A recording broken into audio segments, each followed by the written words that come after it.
Metodista Portuguesa. Este é um tempo de comunhão, um tempo de encontro, um tempo para, deixando todos os nossos afazeres, todas as nossas rotinas, podermos estar juntos diante de Deus. E neste dia em particular há um motivo adicional de ação de graças. Nós lembramos que ontem, dia 31 de outubro, se celebrou o Dia da Reforma. O dia em que Martinho Lutero terá afixado as suas teses na porta da Catedral de Wittenberg, dando assim início a um movimento que nós acreditamos ser um movimento do Espírito Santo para a renovação e transformação da Igreja e do mundo. Mais um motivo de ação de graças para podermos, nesta hora, celebrar o nome do nosso Deus. Demos início, pois, à nossa celebração, ficando em oração. Oremos. Nosso Deus e nosso Pai, na Tua presença nós nos rendemos. Rendemo-nos diante do Teu amor, diante da Tua misericórdia, diante da Tua compaixão por cada um de nós, pelo mundo em que nós vivemos, diante do Teu perdão que nos liberta. Nos rendemos nesta hora diante de Ti, porque contemplamos a Tua fidelidade para connosco. Sabemos que, assim como connosco tens estado, continuarás connosco, realizando prodígios na nossa vida, através da dimensão do amor que nos tens e do amor que nos fazes viver uns pelos outros. Te pedimos, pois, que neste tempo nos assistas com a ação do Teu Espírito Santo, para que seja um tempo de íntima comunhão contigo e um tempo para a escuta da Tua palavra, que é fonte de vida e vida eterna.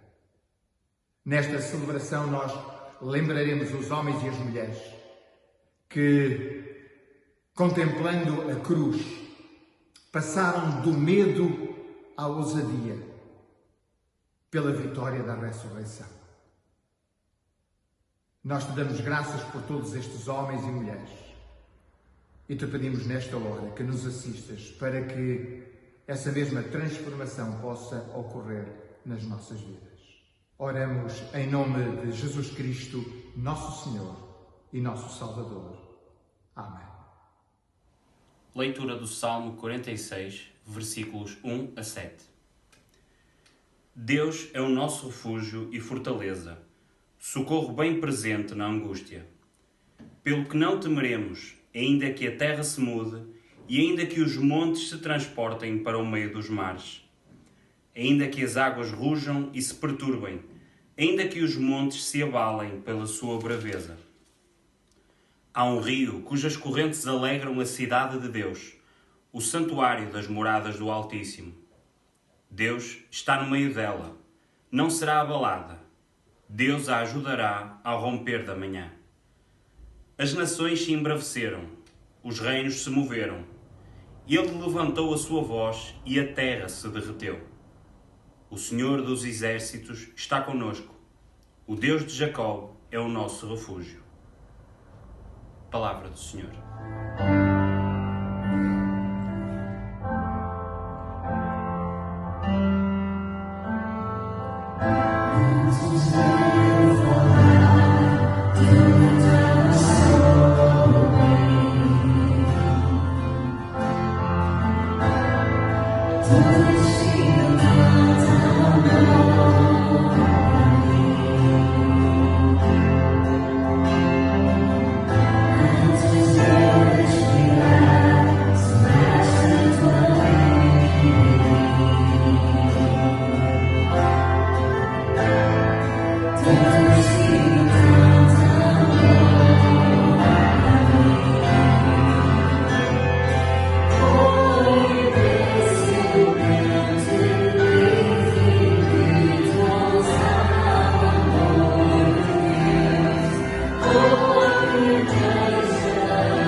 carta de Paulo aos Romanos, capítulo 5, versículos 1 a 5.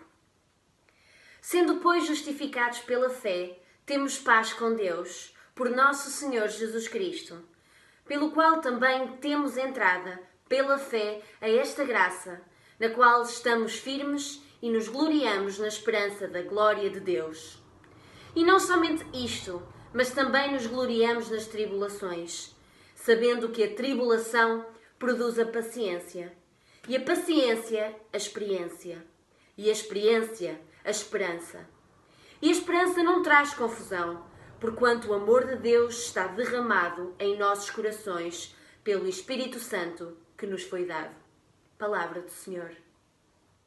O texto de Romanos que escutamos hoje encerra em si o testemunho da Boa Nova de Jesus Cristo, uma mensagem de libertação que se experimenta, que se torna fonte de vida. Paulo proferiu estas palavras na década de 50 da era cristã. E ao longo dos séculos elas têm ganho vida própria, elas se têm feito o testemunho de homens e de mulheres que, confrontados com a morte do crucificado, foram capazes de passar do medo à ousadia pela graça do ressuscitado.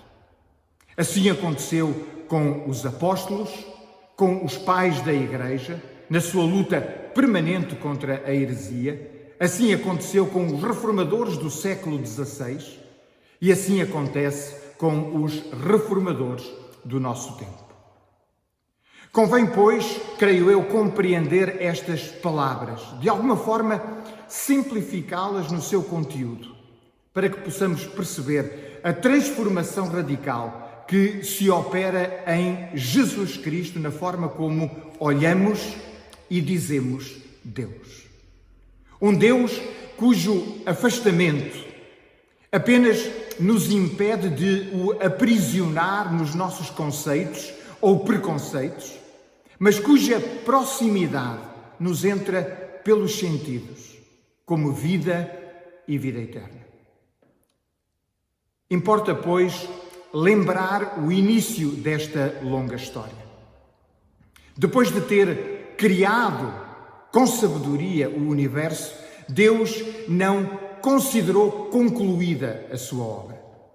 Ele não se retirou para o céu, abandonando a si mesmos o mundo e as pessoas. É bem verdade que os nossos raciocínios enviosados levam-nos muitas vezes a afastar Deus do nosso mundo, a colocá-lo num ponto onde não possa, de alguma forma, tocar a nossa impureza, a nossa fraqueza, o nosso pecado. Recordo as palavras do próprio pai da fé, Abraão, que a determinado momento, num sentimento de constrangimento, diz: eis que agora me atrevo a falar ao Senhor, eu que sou apenas cinza e pó. Ora, o Deus que se revela na Bíblia, desde as primeiras páginas, é, pelo contrário, surpreendente. Não só não considera que a sua santidade esteja em perigo por estar em contacto com as suas criaturas, com a sua criação, mas manifesta uma necessidade irresistível de estar neste mundo, de estar com eles, com o homem e com a mulher. Ele lá está, acariciando o homem, enquanto o forma a partir do pó da terra e sopra nele o próprio sopro da vida. E criada a humanidade, ele desce do céu e passeia a seu lado, no jardim, com a brisa da tarde. Esta, diria eu, irresistível necessidade de estar neste mundo, de estar com a sua criação, vai culminar com a grande surpresa, com a grande novidade. Aquele momento em que a sabedoria de Deus, a palavra de Deus, não só não tem medo de se contaminar, mas na plenitude dos tempos vem a nós visitar-nos do alto, tornando-se um de nós. E assim, no despontar da manhã, no rasgar das trevas, o Deus Criador resplandece em Jesus Cristo. E nele estava a vida. E a vida, como diz João, era a luz dos homens. A pergunta é, e com que propósito entrou Deus desta forma extraordinária na história? Paulo explica-nos. Ele entreveio, ele veio a nós, ele se fez carne, se fez um de nós para nos justificar mediante a fé em Jesus. E por isso nos gloriamos, apoiados na esperança da glória de Deus. Mas o que significam estas palavras? O que significa verdadeiramente estas palavras? Bem, perante os seus semelhantes, a humanidade orgulha-se da sua capacidade, da sua força, da sua riqueza, do seu sucesso. Mas perante Deus, de que se pode a humanidade orgulhar? De quem podemos nós, ou de que podemos nós nos orgulhar diante de Deus? A esta pergunta há quem responda: podemos apresentar as nossas boas obras. Ou seja, se nos comportarmos bem, Ele nos olhará com complacência. Mas se nos comportarmos mal, Ele se indignará e, obviamente, infligirá o seu castigo. Contudo, o Filho veio a este mundo para nos anunciar uma mensagem inaudita, uma boa nova surpreendente. O Pai decidiu justificar-nos, isto é, tornar-nos justos de modo absolutamente gratuito, sem considerar os nossos méritos. O orgulho do homem e da mulher não são, pois, as suas boas obras, mas algo infinitamente mais sólido e mais seguro.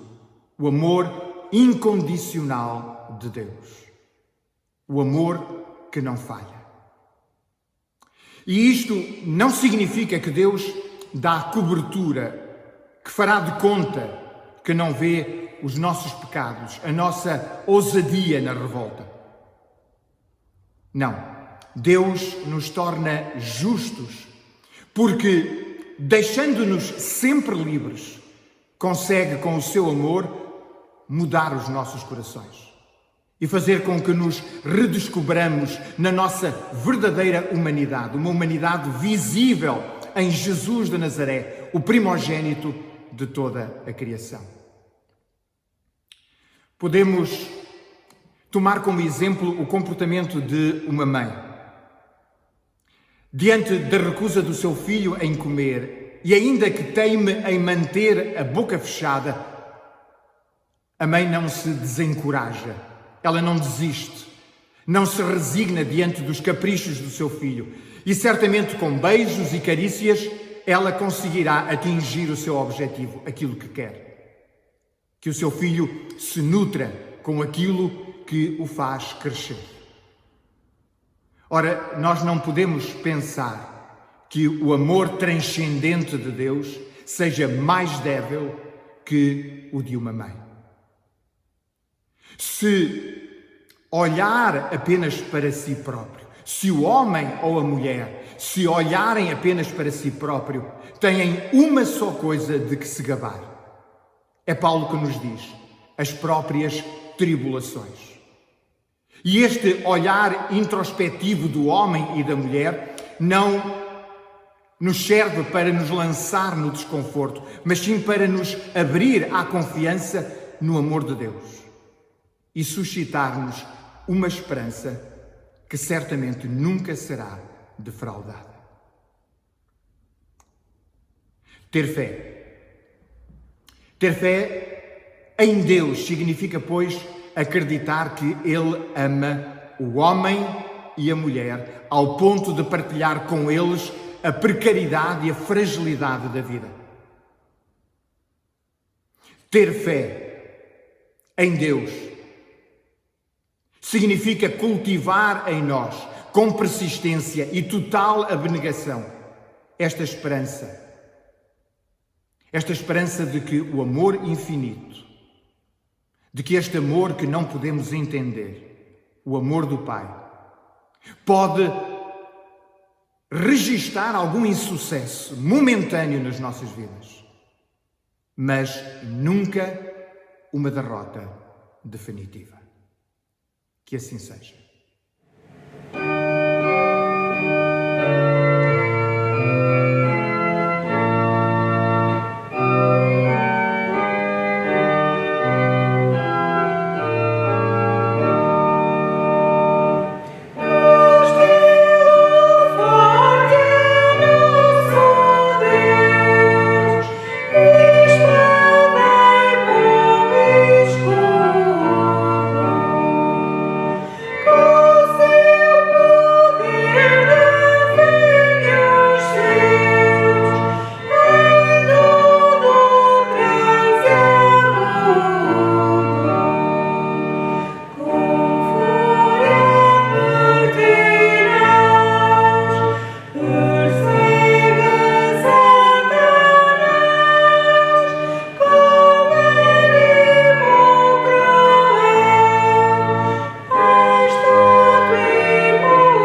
nossa celebração aproxima-se do seu término e este é o momento para levantarmos as ofertas para a obra do Senhor.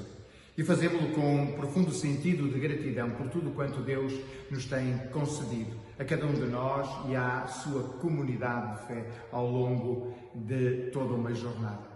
Nós retribuímos um pouco daquilo que Deus nos tem concedido e tudo sabemos provém de Deus. Fiquemos então em oração. Nosso Deus e nosso Pai, nós manifestamos a nossa profunda gratidão por estes singelos momentos na Tua presença. Nós te damos graças por esta comunhão, por este tempo de encontro. Nós te damos graças pela ação do Teu Espírito entre nós. Nós te damos graças pela Tua Palavra. E nós te damos graças pela forma como essa mesma Palavra tem o poder de moldar, transformar, renovar as nossas vidas. E a Tua Palavra, nesta manhã, neste dia, ela trouxe até nós um olhar e um dizer novo acerca da Tua pessoa, que nós encontramos em Jesus Cristo, de uma forma transparente. Tu és o Deus que se move de compaixão. Tu és o Deus que se move de amor por cada um dos Teus filhos. Permite-nos crescer nesse amor. Permite que esse amor seja transformador também nas nossas vidas. Permite que esse amor se nos torne capazes de viver para amar e servir todos aqueles que Tu colocas diante de nós. Fica connosco. Sê a nossa fortaleza. Sê o nosso amparo. Cuida de nós. Orienta os nossos passos e faz-nos viver na alegria da confiança e da esperança. Nós oramos em nome de Jesus Cristo, nosso Senhor e o nosso Salvador, aquele que nos ensinou a orar e a dizer: Pai nosso que estás nos céus, santificado seja o Teu nome. Venha o Teu reino, seja feita a Tua vontade, assim na terra como no céu. O pão nosso de cada dia nos dá hoje. E perdoa as nossas dívidas, assim como nós perdoamos aos nossos devedores. E não nos deixes cair em tentação, mas livra-nos do mal. Pois Teu é o reino, o poder e a glória, agora e para sempre. Amém. E a bênção do Deus, Pai, Filho e Espírito Santo seja com cada um de nós, com os nossos queridos e com todo o povo de Deus, e com todos permaneça, hoje e para sempre. Amém.